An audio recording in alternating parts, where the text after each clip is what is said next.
Hello class 9 children, as you all know we are doing unit 3, that is digital documentation. Now in that we were doing the topic editing the document. Now continuing with that, we had done already how to select the various alphabets, words, characters. Now today we'll be doing other things. Selecting the non-consecutive text item. Now what is this word non-consecutive means? Consecutive means one after the other. So non-consecutive means the words which are not together.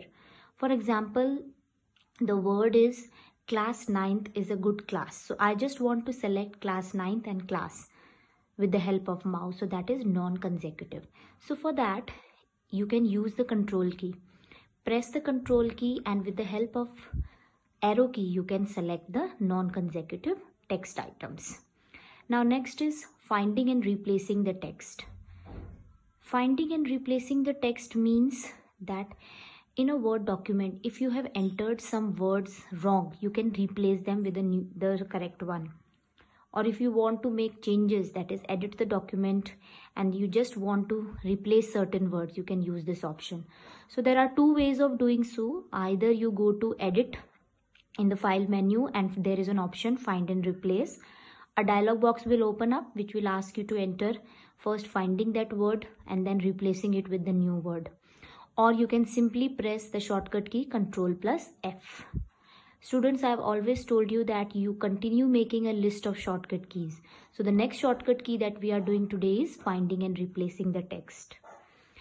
Again, when you press the shortcut key, a dialog box will open up.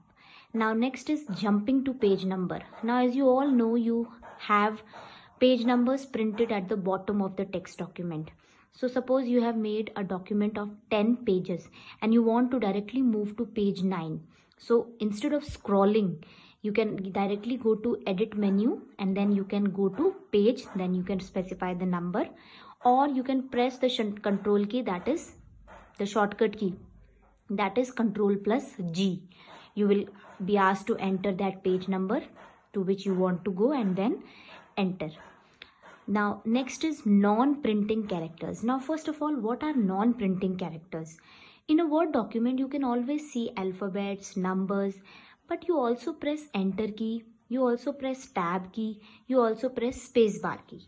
Now if you want to count how many keystrokes you have made in case, then you can be able to see non-printing characters also. This is possible if you press Ctrl+F10.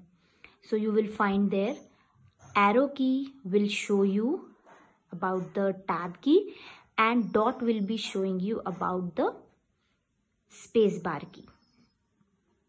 So these are the non-printing characters.